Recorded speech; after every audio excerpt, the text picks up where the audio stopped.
Pela sua rádio Rio de Janeiro, informação, alegria, dicas para o seu dia, cultura, tudo isso a partir de agora no seu programa Mulher Brasileira. Mulher Brasileira. Mulher Brasileira. Vânia Barbosa. Tcharam, tchá. Linda segunda-feira, 20 de fevereiro de 2023, entrando no ar com muita alegria, seu Mulher Brasileira, com tudo que você imagina, isso mesmo, muita alegria. Hoje é segunda-feira de carnaval, espetáculo. Se você não curte carnaval, tudo bem, você pode até ir para um retiro, de repente você já está num retiro, mas a programação está bonita, feita para você, tá bom?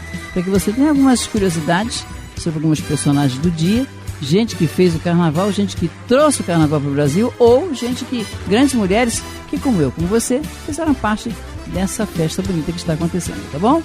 Vamos juntos até 9h55, é isso mesmo, bom carnaval pra gente.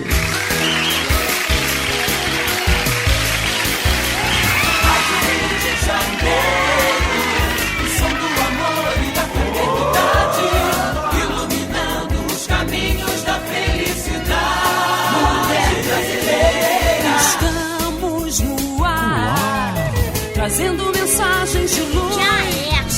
Rádio Rio de Janeiro, a rádio que faz a sua vida mais feliz. Comunicando Vânia Barbosa.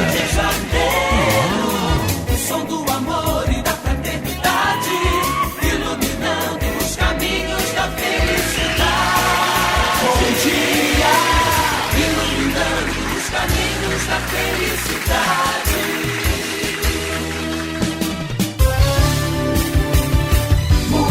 Brasileira. Comunicando Vânia Barbosa.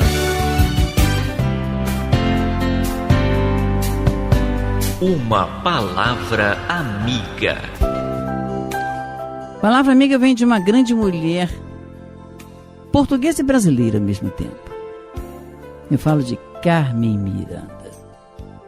Fez história, foi a primeira mulher a colocar as mãozinhas lá, entendeu? Pezinhos também, lá em Nova York, enfim. Ser reconhecida pelo mundo inteiro. E de tudo que ela fez, você pode pesquisar mais sobre Carmen Miranda. Vou falar no decorrer do programa também um pouco sobre ela. O que a gente destaca é o que ela escreveu, o que ela deixava claro na sua conduta. Não é fácil recuperar o tempo perdido, por isso, não tenho tempo a perder. Amanheceu cantando, ouvindo a Rádio Rio de Janeiro.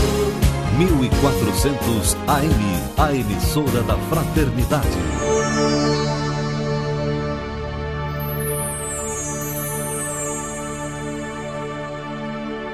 Joana Angélica. Na construção da mulher brasileira, nós pesquisamos muito e um dos motivos pelo qual esse programa existe tem a ver também com todas as passagens de Joana de Ângeles, em todas as encarnações dela. Numa delas foi Joana Angélica, religiosa, mártir da independência. Ela nasceu em Salvador, Bahia, filha de Catarina Maria da Silva e de José Tavares de Almeida.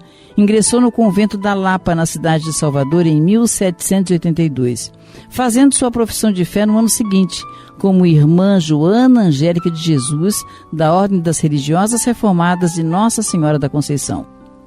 A Madre Joana Angélica foi escolhida abadesa da congregação em 1815, por vontade das demais religiosas do convento, e ocupou essa posição até 1817. Joana Angélica morreu num dia como o de hoje, no dia 20 de fevereiro de 1823, por um golpe de espada desferido por um soldado da tropa do brigadeiro Madeira de Melo, chefe do exército português que combatia na Bahia as milícias brasileiras pró-independência. Tinha mais de 60 anos e era uma das mais antigas residentes do convento. E foi com essa autoridade que se pôs à porta da clausura entre 11 da manhã e meio-dia, do dia 20 de fevereiro, tentando barrar o avanço dos soldados do brigadeiro Madeira. Antes de invadir o convento da Lapa, os soldados, desde a manhã daquele dia, já haviam saqueado tudo que encontraram no caminho. E com tal disposição, prepararam-se para penetrar na clausura do convento, mas encontraram a resistência de Joana Angélica, que teria proferido as seguintes palavras: "Detende-vos, bárbaros! Aquelas portas caíram aos vai-vens de vossas alavancas, aos golpes de vossos machados, mas esta passagem está guardada pelo meu peito e não passareis, senão por cima do cadáver de uma mulher." Foi aí que ela recebeu então no peito o golpe que lhe causou a morte instantânea. Em prantos, as outras religiosas foram autorizadas pelo comandante da operação a se transferirem para o convento da Soledade, nas proximidades. A morte da Madre Joana Angélica deu mais alento à luta pela independência travada pelo povo baiano. A religiosa se tornou um símbolo da resistência contra o autoritarismo português. Foi enterrada na sepultura de número 9 da Igreja da Lapa, situada no interior do convento. De todas as fontes, essa que eu estou usando é Mulheres Ilustres do Brasil, é dicionário Mulheres do Brasil de 1500 até a atualidade, biográfico ilustrado, também Bernardino José de Souza, Heroínas Baianas, Carlos Augusto de Campos, As Heroínas do Brasil, Inês Sabino, Mulheres Ilustres do Brasil, J. Norberto e Brasileiras Célebres, Maria Lígia Madureira Pina, A Mulher na História. Então, eu considero sempre, conversei isso com o Divaldo, inclusive, uma grande protetora, digamos assim, ou madrinha da mulher brasileira, Joana de Ângeles, Joana Angélica e todas as encarnações dessa grande mulher.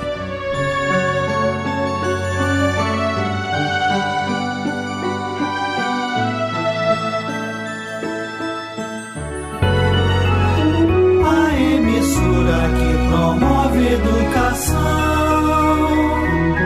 integral do homem. Rádio Rio de Janeiro, 1400 AM. Então, na hora de Nádia do Couto Vale, pelos caminhos da educação. Com você, minha irmã. Pelos caminhos da educação. Com Nádia do Couto Vale. Olá, amigo ouvinte que segue conosco pelos caminhos da educação. Em um passeio de barco, começou a chover. Então o jeito foi todo mundo ir para um restaurante do convés. Tudo ia muito bem, até que um garoto de 4 anos resolveu sapatear em cima da mesa ao lado, para observar melhor o temporal. Seus pais não permitiram, exigiram mesmo que o garoto se sentasse, mas o menino fez um enorme escândalo. E assim infernizou o almoço de umas 50 pessoas, uns 50 passageiros. Uns gritavam: "Dê logo uma surra nesse garoto!" Mas os pais, envergonhados, arrastaram o menino para um banho de chuva involuntário. A mãe chegava mesmo a chorar baixinho. O exemplo é da psicóloga alemã Girina Prekop. Mas todos nós conhecemos casos de pequenos tiranos como esse, não é verdade? O que está em jogo aí, fundamentalmente, é o domínio, a busca, a conquista do próprio prazer e também, admitamos, um servilismo, um instrumentalismo do outro. Na linha da filosofia que nós chamamos como o hedonismo clássico, ou mesmo na linha do filósofo Hegel, quando ele nos fala da dialética do senhor e do escravo. O mais fraco acaba sendo o mais forte na relação, porque o outro permite dá a ele esse poder. É o que acontece aqui na relação desses pais com esse menino. Mas como e por que esta situação chega a esse ponto? Naturalmente que aqui vamos sublinhar o equívoco de interpretação de pais, avós, tios, em não quererem frustrar os filhos, os netos, os sobrinhos, etc. E também vamos lembrar aqui o quanto isto é equivocado, porque Deus, o nosso Pai, nos frustra, ou melhor dizendo, nos diz não. A frustração, aliás, e todos os psicólogos estão concordando com isso, a frustração faz parte do processo de crescimento. Os psicólogos valorizam mesmo a resistência à frustração, porque esta é uma alavanca para a criatura, para o indivíduo continuar a sua vida. O Espiritismo nos ensina que todo espírito involuído traz um pouco disso, ou então muito disso. Emmanuel, por exemplo, nos diz que os pais de hoje estimularam isso que encontram nos filhos no seu passado. Portanto, a problemática é dos pais e dos avós, e, claro, do próprio espírito que está ainda portando esse defeito. O problema é que não se reconhecem os pais, avós, tios, não se reconhecem como maus educadores e culpam os filhos pelo seu gênio mau. Claro, embora o espírito possa ter a sua parcela, porque traz isso das experiências anteriores, os maus educadores, no caso pais, avós, tios, etc., também têm a sua parcela porque não conseguem encaminhar adequadamente a situação. Eles têm mesmo medo, às vezes, de exercer autoridade. Ou então eles têm negligência ou despreparo, porque a criança então não tem limites e, consequentemente, não aprende a frustrar-se e, consequentemente, por qualquer coisa, perde o controle. Portanto, a criança então sente que tem que ser ouvida de qualquer maneira e aos berros, e então os pais se livram de escândalos, entre aspas, fazendo a vontade da criança. Aí, a criança aprende o caminho negativo para conseguir o que quer. E você? Como se comporta com relação a seus filhos, a seus alunos e evangelizadores? Como você se considera, bom ou mau educador? Acha que tudo é proveniente do gênio mau da sua criança, do seu jovem? Preste bastante atenção a isso. Isso é muito importante e diz respeito à sua fatia de responsabilidade. Um outro mecanismo na esfera do medo de exercer autoridade é a opressão. Pode expressar-se como excesso de limites, como excesso de proibição. E então, a consequência é a tirania. E então também um gesto de desespero, porque as crianças ou os jovens não recebem carinho, não recebem sim. Claro, se nós recebemos limites, o não, também devemos receber o sim. As crianças, então, com a tirania, esse gesto de desespero, no medo de exercer a autoridade, as crianças não recebem carinho, não recebem sim, não recebem atenção, a não ser quando gritam para serem ouvidas. Conclusão, a tirania pode ser, e frequentemente é, um caminho para a criança ser ouvida. Eu sou Nádia do Couto Vale. Lindo dia, grande abraço para você. Até lá!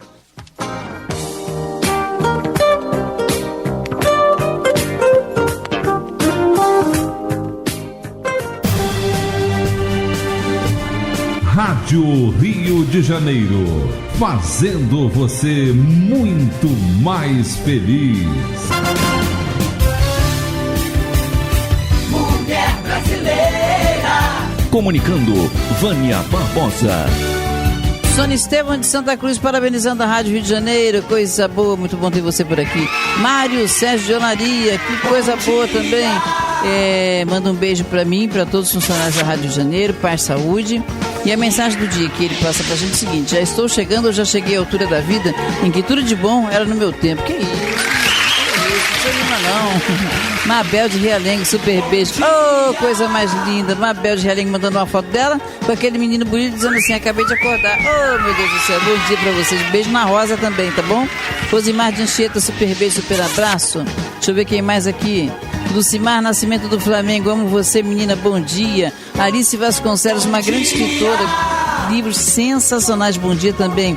Fátima Natalina também, bom dia. Deixa eu ver aqui, Inês Motê de Pilares. E o nosso antenor, que é o pai do Chantilly, que é irmão do Odin, também participando do Mulher Brasileira. Oh, coisa boa, muito bom ter você por aqui. Deixa eu ver quem mais aqui.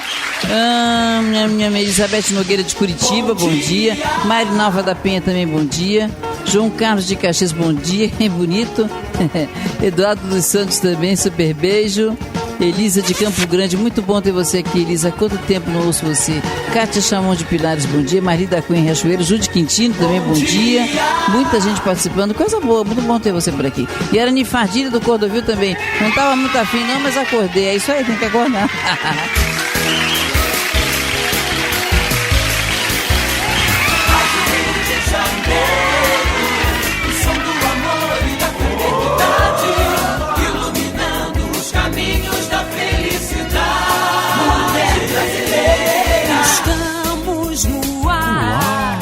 Trazendo mensagens de luz. Rádio Rio de Janeiro, a rádio que faz a sua vida mais feliz. Comunicando Vânia Barbosa. O som do amor e da fraternidade, iluminando os caminhos da felicidade. Bom dia, iluminando os caminhos da felicidade.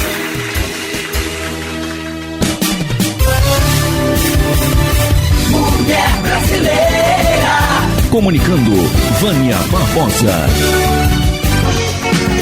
Bom, então de grandes mulheres, abram alas, 3 mulheres importantes para o carnaval brasileiro.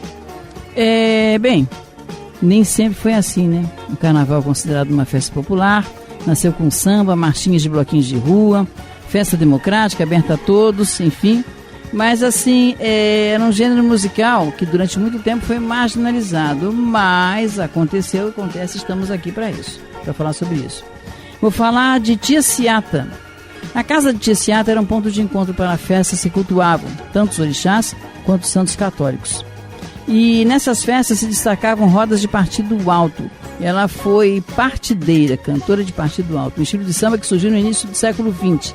Ela nasceu em 1854, no Recôncavo Baiano, mudou-se para o Rio de Janeiro após a abolição da escravatura. Então, ali, marcavam presença nesses encontros Pixinguinha, Dom Heitor dos Prazeres, Senhor, João da Baiana, Mauro de Almeida, entre outros, e ao lado daqueles que seriam vistos como grandes nomes do samba. Ela, Tia Ciata, comandava o partido alto e era a melhor dançarina do miudinho, que era uma forma, na época, de dançar com os pés bem juntinhos. Ela se surpreenderia se estivesse conosco agora viva com a proporção que o samba que ela trouxe do Recôncavo com os migrantes baianos ganhou. E se você passar ali ao lado do Balança, mas não cai no centro da cidade, se você estiver passando por ali para ver algum desfile, alguma coisa, você vai ver uma escola que tem lá, que tem o nome dela, tá bom? Outra compositora também, que também fez nossa carnaval também, falo de Francisca de Viges Neves Gonzaga. Ela nasceu em 1847 aqui no Rio de Janeiro, filha de um rico militar, e poucos musicistas foram tão produtivos quanto ela. Compositora desde os 11 anos de idade, Chiquinha tem mais de 2.000 músicas entre vários estilos musicais, choro, polca, samba e até tango. Apesar do currículo, ela sofreu bastante por ter sido à época separada do marido, enfim, ela foi obrigada a se casar aos 13 anos de idade, e pelo espírito livre, que não se rendia às imposições de gênero da época. A primeira marchinha de carnaval da história foi feita por ela, a pedido do cordão carnavalesco Rosa de Ouro, para o carnaval de 1899. Você deve saber, ao Abre Alas, cantada até hoje, muitos desconhecem a carga histórica da marchinha de carnaval. Ela viveu uma época em que a música brasileira era desprezada pela elite, que só gostava do que vinha da Europa e abominava qualquer manifestação cultural que celebrasse a brasilidade. Porém, ela foi fundamental para a aceitação da música brasileira, introduzindo instrumentos populares como o violão nas apresentações em grandes teatros. Mais que compositora e maestrina, também a primeira no Brasil, Chiquinha militava a favor da abolição da escravatura e da proclamação da República. Então é isso, ela chegou inclusive na época a comprar a alforria de um escravo, o músico José Flauta. E a terceira que eu destaco aqui também é a nossa querida Dona Ivane Lara. O primeiro contato dela com a música foi Lucília Guimarães Villa-Lobos, mulher do maestro Villa-Lobos. Então, a mãe da Ivone cantava no rancho carnavalesco Flor do Abacate. O pai era mecânico de bicicleta, violonista do Bloco dos Africanos. Na infância ela ficou órfã e após sair do internato ela foi morar com o tio Dionísio Bento da Silva, que tocava violão 7 cordas. Também fazia parte do grupo de chorões que reunia Pixinguinha e Donga. Olha só, como nada é por acaso, como diz mesmo a doutrina. Com isso ela aprendeu a tocar cavaquinho, enfim.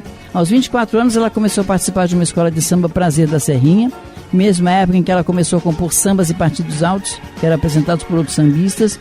Ela se casou com o presidente de uma escola de samba em 1947, compôs o samba enredo Nasci Pra Sofrer, na qual e desfilou com isso. Com a discordância dos integrantes, ela acabou se originando o Império Serrano, escola na qual Ivone faria sua fama. Então, enfim, Ivone Lara também lançou mais de 10 discos e apesar de nunca ter tido um sucesso de vendas, tem canções gravadas por grandes ícones da MPB, Gal Costa, Maria Bethânia, Beth Carvalho, Caetano Veloso. E Sonho Meu, Gilberto Gil. Sonho Meu, por exemplo, de sua autoria, uma das composições mais famosas. Então, independentemente de qualquer situação, abram alas, porque em todo esse enredo, grandes mulheres fazem parte também do nosso carnaval. Tá bonito.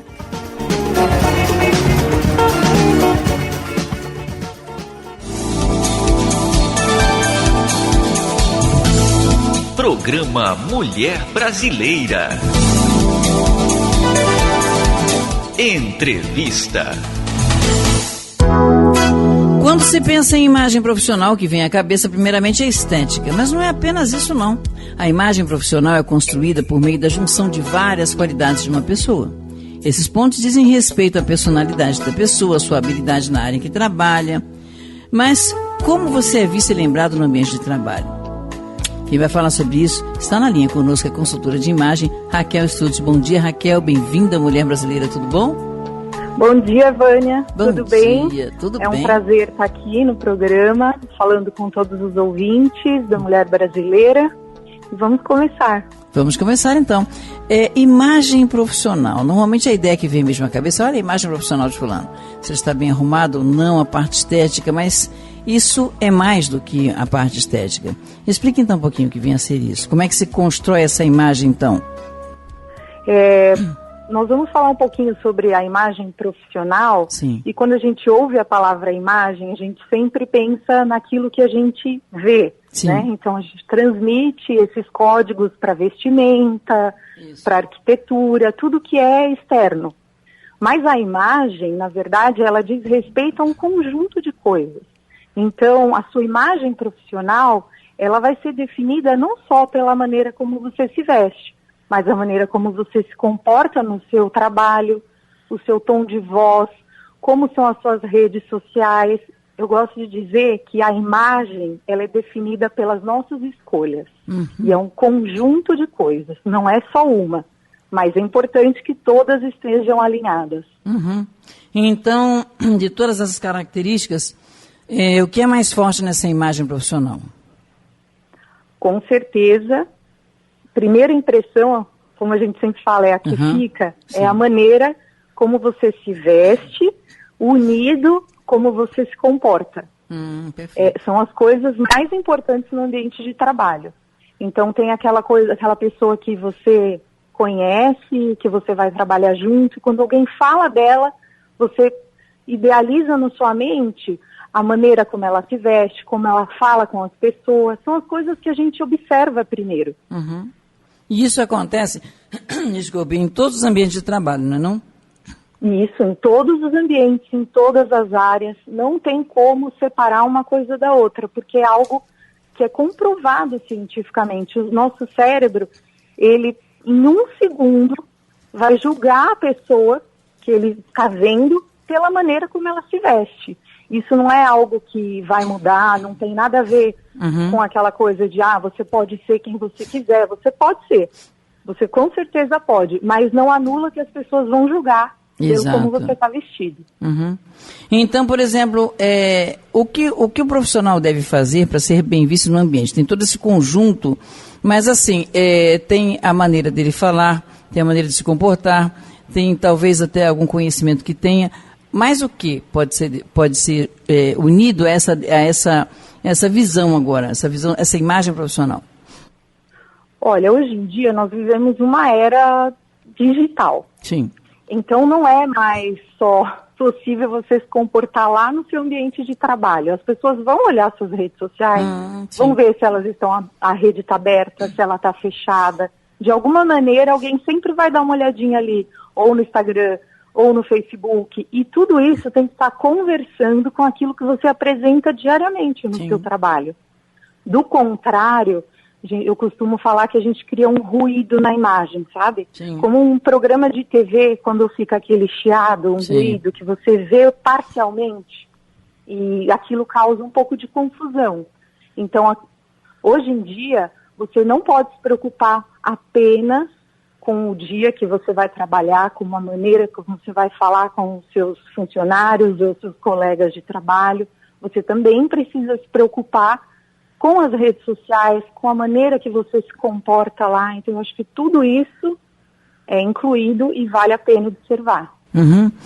Tem pessoas que não conseguem, por exemplo, quando tem um problema, não sabe como se portar no ambiente de trabalho. O que você sugere, então, para que essa imagem não fique... A gente tem que estar sempre disponível para resolver o problema, se for da nossa competência. Uhum. E disponível para aprender com rapidez, se não for. Mas eu acredito que o funcionário que trabalha bem, um bom profissional, além de se vestir bem, que mostra também, quando você se veste bem, você mostra interesse naquilo que você está fazendo. Além de se vestir bem, a gente tem que ser disponível para resolver problemas. Todo mundo gosta de ter um funcionário ou um colega de trabalho que você olha e fala, nossa, ele vai dar um jeito, e se ele não souber, ele vai estar lá pronto para aprender.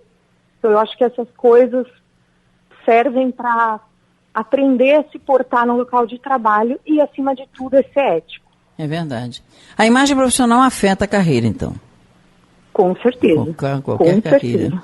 E há uma diferença de imagem para a aparência, que você já deixou claro aqui para a gente. Agora, então, criar essa boa reputação no trabalho tem a ver também com você gostar daquilo que você faz, que você trabalha, e também, de repente, não tendo a mesma profissão, pode ser que você possa alinhar isso a esse momento em que você está. Isso pode ser possível? Isso é possível? Com certeza, é possível. Você pode alinhar o seu ideal com a sua imagem. Lembrando que a gente está falando que a imagem é uma construção, né? Sim, São coisas que a gente junta ali, os códigos de vestimenta, a maneira de falar, a maneira de se comportar. Então a gente junta tudo isso e cria uma imagem definida. Quando você tem desejo de crescer no profissional, de se estabelecer de uma maneira, você pode ser intencional. Eu costumo dizer que ser intencional, a gente aplica isso quase que em tudo que a gente faz. Por exemplo, quando você decide fazer uma dieta, por exemplo, você vai até um nutricionista, ele passa a dieta, você vai ao mercado, compra aqueles itens e põe em prática, de maneira intencional, o que comer para chegar num objetivo. Sim. Que pode ser ou ganhar ou perder. Não importa, mas você é intencional na escolha dos alimentos. Por que não ser intencional na escolha da nossa roupa, da maquiagem, cabelo, para alcançar um objetivo, para crescer dentro do trabalho? E existem técnicas que na construção da imagem estratégica a gente consegue alinhar de acordo com seus objetivos. Sim, perfeito. Então, deixa eu ver aqui, Yerani, falando de Araruama, dizendo o seguinte, eu sempre achei que tinha uma boa imagem profissional, sempre batalhei por isso, mas ela diz que antigamente as pessoas não tinham muita essa noção, e que agora, ela pergunta se agora isso é um pré-requisito para qualquer carreira que você vá seguir. Bom dia, Irene, obrigada pela sua pergunta, e com certeza, hoje é um pré-requisito porque nós vivemos uma era de imagem, né? O digital é sobre imagem. Sim. A gente acaba, por exemplo, seguindo pessoas que a gente não conhece de verdade. Sim. A gente conhece aquilo que ela apresenta, que é a forma como ela se veste, que é a forma como ela comunica. Então, nós vivemos esse período e as empresas estão preocupadas encaminhar alinhada a esse período, para não ficar para trás. Então, é de extrema importância que você trabalhe a sua imagem, continue trabalhando e seja intencional nas suas escolhas. Perfeito. Deixa eu ver quem mais aqui. Os benefícios do networking para o profissional. Que estamos com uma imagem e aí temos que nos relacionar com outras pessoas. Eu conheço, por exemplo, assessores de comunicação, nós temos vários conhecidos que promovem eventos assim, colocam jornalistas, radialistas, enfim, diversas profissões, advogados, mas todo mundo no mesmo ambiente para fazer um network. Qual é a importância disso? A importância de você estar com pessoas que são da sua área, se relacionando com eles, é que eles proporcionarão para você uma visão externa. Terão aquelas dicas que você não consegue observar.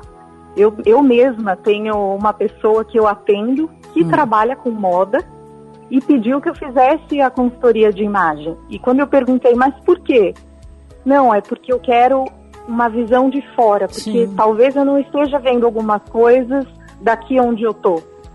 E quando você está fazendo network, tanto com as pessoas que trabalham na sua área quanto as de fora, as de fora vão te trazer um conhecimento externo de outras coisas e nunca é demais, a gente não sabe de tudo e é importante estar aprendendo.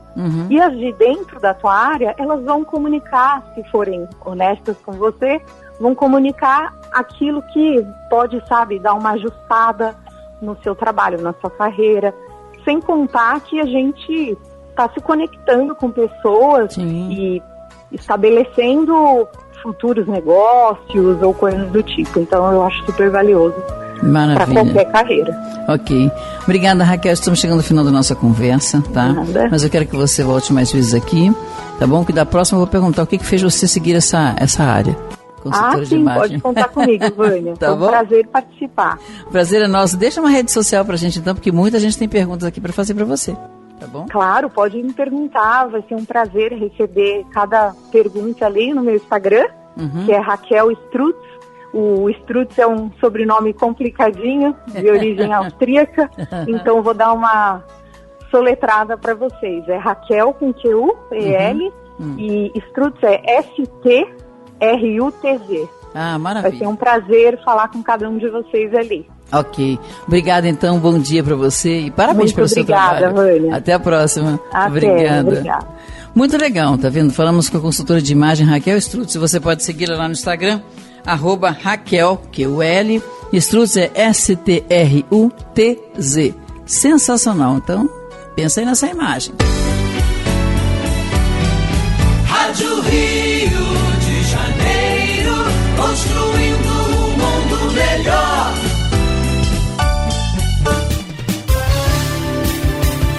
Mulher brasileira.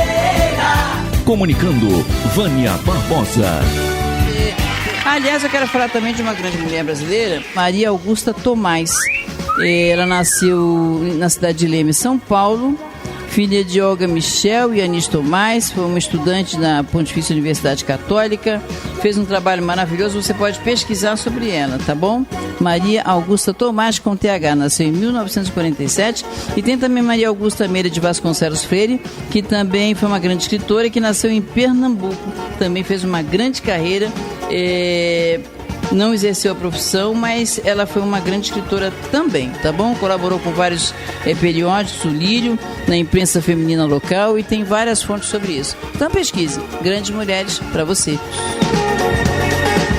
Agora chegando, Viva Melhor. Viva Melhor. Bom dia a todos, eu sou Sheila Leite, psicóloga. Estou aqui hoje para falar um pouquinho sobre a nossa caminhada, sobre como nós estamos, fazendo esse segmento aí na linha da vida. Eu vou falar essa semana sobre um tema que é uma música, baseada na música, que é uma mensagem que Almir Sater trouxe junto com Renato Teixeira, que a música é Tocando em Frente. Então essa música, ele inclusive fala, o depoimento dele, diz que a música foi feita assim muito rápido. enquanto ele dedilhava um violão lá na casa do Renato Teixeira. Ele foi lá jantar, então viu um violão assim num canto, inclusive estava faltando até uma corda, e de repente ele pegou o violão e começou a dedilhar essa música. E ele dedilhando a música, e o Renato Teixeira começou então a colocar a letra. E essa letra dele, ele fala que ele lembrou, né, de placas com aquelas frases positivas, de ditados, e saiu essa mensagem. E Almir Sater então afirma que isso aí é uma psicografia, porque foi muito rápido, foi uma coisa que veio e que deu um resultado muito bonito, né? Então a música tocando em frente, eu não sei se vocês lembram, mas aquela ando devagar, porque já tive pressa, e levo esse sorriso, porque já chorei demais. Então é essa música que ela fala então da nossa caminhada, que nós devemos caminhar com leveza, porque o tocar em frente é seguir esse caminho de forma leve, né? E nós não viemos ao mundo para sofrer, mas nós viemos aqui para aprender com nossas escolhas, aprender com nossos erros, com as nossas experiências, mas a gente tem que ir devagar, e devagar sem criar muitas expectativas, né? E nós vemos que isso é uma coisa que vai nos remeter ao nosso interior, a nós mesmos, a nos conhecermos, a nos percebermos. Porque quando a gente começa com aquela pressa toda, a gente lembra até aquele malabarista, né, dos pratos, que fica o tempo todo tentando colocar os pratos em pé, mexe aqui um, mexe o outro, daqui a pouco mexe lá o outro. E a gente está saindo agora de uma pandemia e a gente vê que a gente não tem o controle realmente de nada. A gente pensa que tem, mas na realidade é a vida que a gente está vivendo é que vai nos dando os pontos a seguir, né? Então, é importante também a gente lembrar, com essa questão da pressa, dessa correria do dia a dia, né? Até daquela fábula da lebre e da tartaruga, onde a lebre vivia, né, brincando com a tartaruga, questionando ela do andar devagar, e ela acaba buscando, trazendo um desafio para essa lebre. E a lebre, muito confiante em si, achou que ia ganhar e acabou perdendo. Então, o moral da história é que devagar se vai longe. Então, a pressa é sempre uma correria. Porque se a gente passa a nossa vida correndo, sem pausa no nosso dia a dia, muitas vezes o próprio físico, né, o próprio corpo nos obriga a parar, trazendo sinais, trazendo sintomas. Então, a gente precisa compreender essa marcha, né? A gente precisa fluir sem muitas expectativas, né? Nem com você e nem com o outro. Porque, às vezes, a gente bota tanta expectativa no outro que acaba se decepcionando com ele. Mas ele é igual a nós, né? Ele se porta da maneira que nós nos reportamos também. Então, essas expectativas, a gente tem que dar uma baixada nela, começar a andar devagar, começar a se olhar, começar a olhar ao nosso redor. Então, gente, a gente vai ficando por aqui hoje, e amanhã, na terça-feira, a gente dá seguimento à leitura, né, dessa mensagem, trazer para o nosso dia a dia. Porque essa música é uma música muito bonita, muito boa, e essa mensagem é uma mensagem para ser seguida, com certeza. Um bom dia para todos e fiquem em paz. Rádio Rio de Janeiro.